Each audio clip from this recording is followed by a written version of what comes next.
People ask me all the time, how can I become like you except faster? It's a very intelligent question from enterprising young people. But here's what I tell them. Spend each day trying to be a little wiser than you were when you woke up. Discharge your duties faithfully and well. Step by step, you get ahead, but not necessarily in fast spurts. But you build discipline by preparing for fast spurts. Slug it out 1 inch at a time, day by day. At the end of the day, if you live long enough, most people get what they deserve. Now, that sounds simple, but very few people actually do it. Why? Because they rely on motivation instead of systems. They wait to feel inspired instead of building routines that function whether they feel inspired or not. I learned early on that the really big ideas carry 95% of the freight. It wasn't at all hard for me to pick up all the big ideas from all the big disciplines and make them a standard part of my mental routines. Once you have the ideas, of course, they are no good if you don't practice. If you don't practice, you lose it. So I went through life constantly practicing this model. I made it routine, automatic, non-negotiable. I believe in the discipline of mastering the best that other people have ever figured out. I don't believe in just sitting down and trying to dream it all up yourself. Nobody's that smart. What works in investing works in personal finance. You copy what works, you automate it, and you don't interrupt it unnecessarily. Here's what most people get wrong about financial plans. They create elaborate systems that require daily willpower. That's a recipe for failure. Willpower is a depleting resource. You wake up with a certain amount, and by evening it's gone. If your financial plan requires you to make correct decisions every single day when you're tired, stressed, or tempted, you will fail. Not because you're weak, because you're human. The solution is simple. Remove yourself from the decision-making process. Automate everything that matters. When I wanted to ensure continuous learning, I didn't rely on daily motivation to read. I made reading a non-negotiable part of my routine, like eating breakfast. I removed the decision. The action became automatic. Your financial system should work the same way. Money should move to savings before you can spend it. Investments should execute whether you feel optimistic or pessimistic about markets. Debt payments should happen automatically, not when you remember or feel motivated to pay extra. Now, let me tell you what will destroy any system. Self-serving bias, envy, resentment, and self-pity. Generally speaking, envy, resentment, revenge, and self-pity are disastrous modes of thought. Self-pity gets pretty close to paranoia, and paranoia is one of the very hardest things to reverse. You do not want to drift into self-pity. When your friends are spending and you're saving, you'll be tempted by envy. When your system requires sacrifices others don't make, you'll be tempted by resentment. When emergencies hit and you have to adjust your plan, you'll be tempted by self-pity. These emotions will destroy your system faster than any market crash or unexpected expense. The antidote is simple, but not easy. You must deserve what you want. If you want financial security, you must become the kind of person who deserves financial security through disciplined execution, regardless of circumstances. The world is not yet crazy enough to reward people who can't maintain basic systems for 12 consecutive months. Great investing requires a lot of delayed gratification. So does great personal finance. You're not going to feel good every month. You're going to want to quit. You're going to rationalize why this month is different. This is where systems save you. The automation doesn't care how you feel. The money moves anyway. The plan executes anyway. One more thing, you build discipline not just by executing routine actions, but by preparing for disruptions. When emergencies hit, and they will hit, you need protocols, not panic. An emergency fund isn't pessimism, it's engineering. You design for the exception so they don't destroy the rule. What you're really building over 12 months isn't just wealth. You're building the capability to execute boring, unsexy, consistent systems for long periods despite social pressure, despite setbacks, despite your own emotional resistance. That capability, once built, compounds in every area of life. It's what separates people who achieve their goals from people who just talk about them. So here's my advice. Stop waiting to feel motivated. Build a system, automate it, then slug it out 1 inch at a time, day by day. If you do that for 12 months, you'll discover something remarkable. You're not the same person who started. You've become someone who can maintain discipline regardless of circumstances. And that person, over a lifetime, gets exactly what they deserve. Most people do not fail because they are broke. They fail because they quit. Every January, millions of people promise themselves this is the year everything changes. And by February, nothing has. I have watched this cycle for 70 years. It is not because people are lazy. It is because they do not have a system that survives boredom, fear, and temptation. Today, I am going to walk you through a 12-month financial plan, January to December, designed to work even when motivation disappears. If you follow this, you will not just feel better about money. You will actually have it. Welcome to Harper Mumbling. The person at the center of this story is named Kevin, and on January 1st, he made a decision that would define his entire year. Kevin was 36 years old, earning $48,000 annually as an office administrator, with $340 in savings, $6,200 in credit card debt, and a car payment of $320 monthly. He had tried budgeting apps, read financial advice articles, and made New Year's resolutions before. Nothing stuck. By March of previous years, he was always back to living paycheck to paycheck, promising himself he would start fresh next month, which never came. But January 2026 was different because Kevin did not rely on motivation. He built a system with 3 components that made failure nearly impossible. First, the system had to be automatic wherever possible, removing decisions that willpower could sabotage.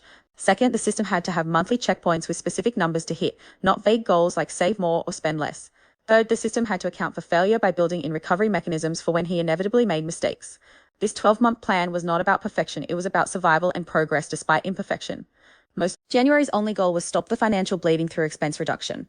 Kevin listed every subscription, every monthly payment, every place money left his account. He cancelled $73 in monthly subscriptions immediately. He called his car insurance and raised his deductible, reducing his premium by $28 monthly. Most significantly, he committed to 0 restaurant spending for 90 days, cooking every meal at home. This single change saved approximately $280 monthly compared to his previous habits. Total monthly expense reduction, $381, but expense cutting alone does not build wealth. February and March were dedicated to income increase through maximum effort. Kevin kept his primary job but added evening freelance work doing data entry and administrative tasks for small businesses, averaging 12 hours weekly at $18 per hour. This generated approximately $864 monthly. He also picked up weekend shifts doing food delivery, adding another $520 monthly.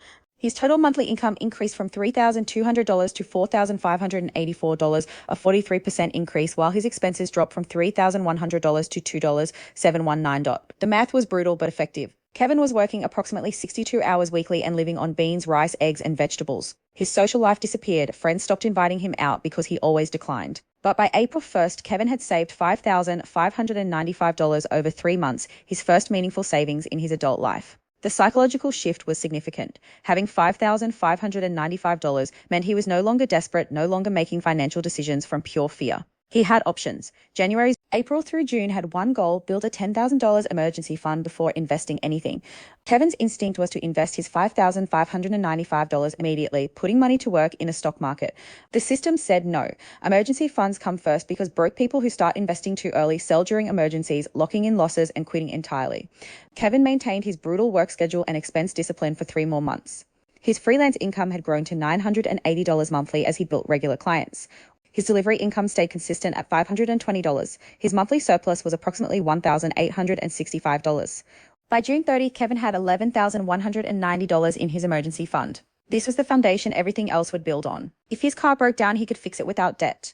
If he lost his job, he could survive 4 months while finding another. The emergency wall changed his psychology from scarcity to security, but the system had accounted for human weakness. In May, Kevin had broken discipline and spent $180 on takeout food during a particularly stressful week. The old Kevin would have seen this as total failure and quit, The system Kevin was following had a recovery mechanism, acknowledge the mistake, calculate the damage, and add 1 extra week of strict discipline to make up for it. He did not quit. He adjusted and continued. July marked a transition. Kevin had his emergency fund and was still generating significant monthly surplus. The system said invest in yourself before investing in stocks. Kevin spent $1,400 enrolling in an online project management certification program that required 100 hours of study over 8 weeks. He reduced his side hustle hours temporarily to accommodate study time, dropping his monthly surplus from $1,865 to $1,200. This felt wrong because he was earning less, but the system said skills that increase your hourly rate are the highest return investment available to someone starting from broke. By September, Kevin had completed the certification and immediately leveraged it. He applied for project coordinator roles at his current company and competitors. In late September, he received an offer for $58,000 annually, a $10,000 raise. His monthly take-home increased from $3,200 to $3,867. The $1,400 investment in certification and the temporary $665 monthly income reduction during study months had generated a permanent $667 monthly income increase. That is a 57% first-year return, and the returns continue every subsequent year. Meanwhile, Kevin also invested $3,000 into a dividend stock index fund in September, his first investment in productive assets. At a 3.6% yield, this generated $9 monthly in passive income. October through December was a discipline test. Kevin had been grinding for 9 months. He was tired. The holidays were approaching with social pressure to spend. This is where the system's third component mattered: accountability through monthly checkpoints. Kevin had written down in January that by October he would have $12,000 emergency fund, $6,000 in investments, and monthly income exceeding $5,000. He checked his actual numbers: emergency fund $12,340, investments $6,200, monthly income $5,367. When including his primary job, reduced freelance work, and passive dividend income, he had exceeded every target. But November tested him brutally. Family pressure to participate in expensive holiday traditions was intense.